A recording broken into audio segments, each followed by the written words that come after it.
Hawker উচ্ছেদ অব্যাহত। শিলিগুড়ির শেঠ শ্রীলাল মার্কেট থেকে সফদার হাশমি চক ফুটপাত দখলকারীদের উচ্ছেদ করল পুর নিগম।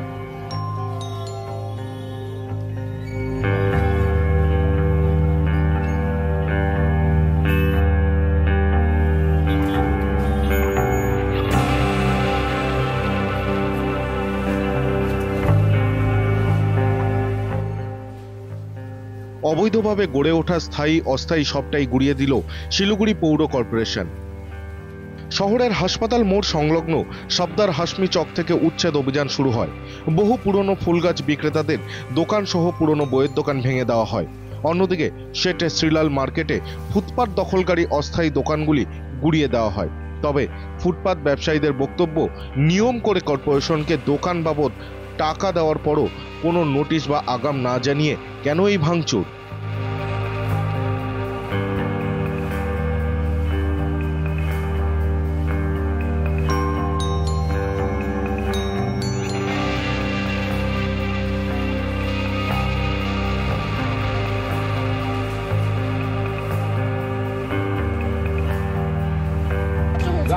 যে আমাদের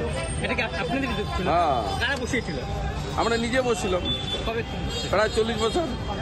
তারপরে মানে কোনো পুরসভা বা কোনো নেতা না, কোনো নেতা ফেতা ছিল না, আমরা নিজে বসছি এখানে। তারপরে যে টাকা নিতে বলতেন 10 টাকাতে মিউনিসিপ্যালিটি নিত 10 টাকা প্রতিদিন। হ্যাঁ, কোনো দোকান ছিল 60টা দোকান 10 টাকা করে নিত। কোনো নেতা টাকা না না না এর আগে উঠেছিল আপনাদের? না, উঠায় নেই, খালি বলছে একটু চাপায় বসো। হ্যাঁ, ফুটপাত পরিষ্কার করতে হবে। ফুটপাত আমরা পরিষ্কার করে দেয়, এই যে ফুটপাত দেখাই দিছে আমাদের। ফুটপাত ছাড়াই বসি আমরা, ফুটপাত দখল করি আমরা, ভিতরে দখল করি। এখন তো উঠাই দিলাম, কি করা যাবে? কাজ তো দেবে না, যারা লেখাপড়া শিখছে তারা চাকরিও পাচ্ছে না,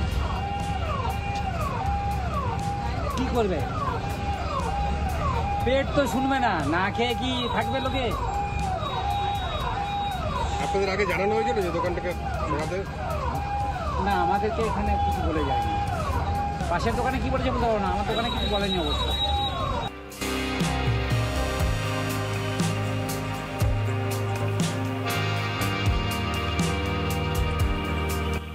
অন্যদিকে মুখ্যমন্ত্রী মমতা বন্দ্যোপাধ্যায় স্পষ্ট জানান, হকার উচ্ছেদ লক্ষ্য নয়। বৃহস্পতিবার নবান্নের বৈঠকে স্পষ্ট জানালেন মুখ্যমন্ত্রী। হকারদের 1 মাস সময় দিলেন তিনি। কারণ হকারিটাও মনে রাখবেন একটা ব্যবসা, তাদের সংসারগুলোই বা চলবে কী করে, তাদের পরিবারগুলোকেও চলতে দিতে হবে। সুতরাং যেটা আমাদের করতে হবে সেটা হচ্ছে, ইভেন কোভিডের সময়ও আমরা প্রায় 7,673 জন হকারকে 2,000 টাকা করে দিয়েছি। স্বাস্থ্যসাথীর আওতায় তাদের নিয়ে আসা হয়েছে। কিন্তু রাস্তা ফুটপাতে হকার এনক্রোচমেন্টের পুরো ফুটপাতটাই যদি দখল হয়ে যায়, অ্যাক্সিডেন্ট বাড়ে, লোক চলতে পারে না, আর যে যার মতো ইচ্ছে মতো প্লাস্টিক জমা করে রেখে দিচ্ছে এবং হকারের জায়গাটাতে গোডাউন বানিয়ে দিচ্ছে। এটা তো হকার ভাই বোনেরা যারা আছেন, হকার কমিটির যারা আছেন, তাদের দেখা উচিত। আমি আমার ব্যবসাটা করব, আমার স্টলটা ভালো করে চলবে, কিন্তু স্টলের পাশে গোডাউন বানিয়ে দেওয়ার কোনো অধিকার আপনার নেই। সে যত বড়ই নেতা হোক, আমি কিন্তু কাউকে ছেড়ে কথা বলছি না। আমরা হকারদের জীবন এবং জীবিকা সুরক্ষিত রেখে যাতে সাধারণ মানুষ তাদের হয়রানি কমানো যায়, অনেক স্টেপ নিয়েছি আগেই। এই সংক্রান্ত আইনও করা হয়েছে। West Bengal urban street vendors protection of livelihood and regulation of street vending rules 2018 করা হয়েছে।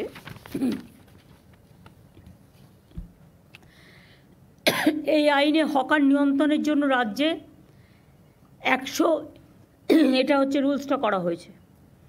এই আইনে হকার নিয়ন্ত্রণের জন্য রাজ্যের 128টি আরবান লোকাল বডিতে টাউন ভেন্ডিং কমিটি করা হয়েছে। জেলার লোকেরা, মিউনিসিপ্যালিটির লোকেরা শুনতে পাচ্ছেন আশা করি, ডিএম, এসপি, আইসি সহ সকলে।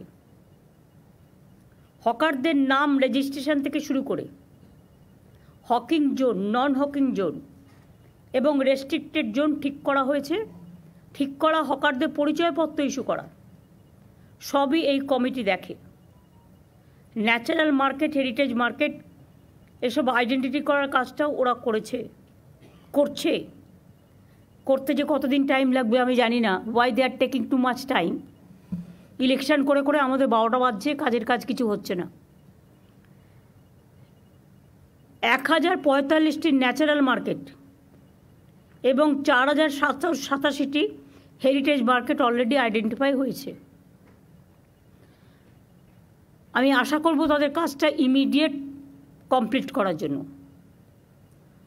হকারদের আইনত বৈধতা দেওয়ার জন্য আমি একটা আইডি কার্ড করতে বলেছিলাম, বা তাদের একটা পরিচয়পত্র। হকার নেতাদের টাকা দিলেই চাঁদা তুলবে আর ইচ্ছামতো ডালা বসিয়ে দেবে, হকার নেতারাও কিন্তু এই আইনের মধ্যে পড়বেন, এটা মাথায় রাখবেন। আর দয়া করে হকার নেতারা চাঁদা তুলবেন না। গরিব লোকেদের কাছ থেকে পুলিশ আর হকারদের চাঁদা তোলা নেতাদেরও সবাইকে বলছি বন্ধ করতে হবে। আমি তো বলছি না তাদের সরিয়ে দেওয়া হোক, আমি বলছি একটা নির্দিষ্ট জোন করা হোক। মানুষের প্রয়োজনে চোখ খুলতে হবে, চোখ বের করতে হবে। কারো চাকরি খাওয়ার অধিকার আমার নেই, কাউকে বেকার করে দেওয়ার অধিকার আমার নেই। আমার অধিকার হচ্ছে আমার স্বচ্ছতাও মেনটেন করতে হবে, তাদের লাইভলিহুডও দেখতে হবে।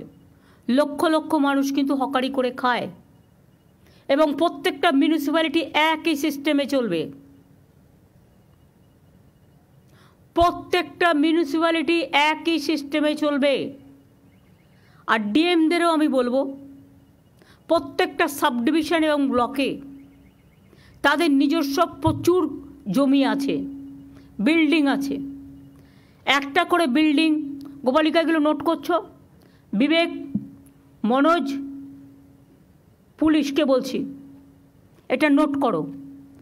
প্রত্যেকটা হকার জোনের পাশে একটা করে বিল্ডিং রাখবে, যেটা প্লাস্টিক ফ্রি, এবং ফায়ার ব্রিগেডের সব মেকানিজম তাতে থাকবে।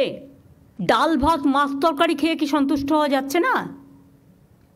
খেতে কি লাগে? এখন তো কেউ বাড়িতে বেড়াতে গেলে মিষ্টিও নিয়ে যায় না, পাছে ডায়াবেটিক হয়ে যায়। তো মানুষের কতটুকু লাগে বাঁচার জন্য? বাঁচার অধিকারের জন্য যতটুকু প্রয়োজন ঠিক ততটুকু কাজে লাগান, তার বেশি নয়। লোভ করা ভালো নয়, লোভ সম্বরণ করুন। এক্ষেত্রে লোকাল যারা আছে নেতা, পুলিশ, তারা সবচেয়ে বেশি দায়ী। প্রথমে বসাচ্ছেন, তারপরে গিয়ে বুলডোজার দিয়ে উচ্ছেদ করতে যাবেন। আমি এই পলিসিটাকে মানি না। একেই রেস্ট্রিকশন করতে হবে। যে কাউন্সিলরের এলাকায় এটা চলবে সেই কাউন্সিলর অ্যারেস্ট হবে।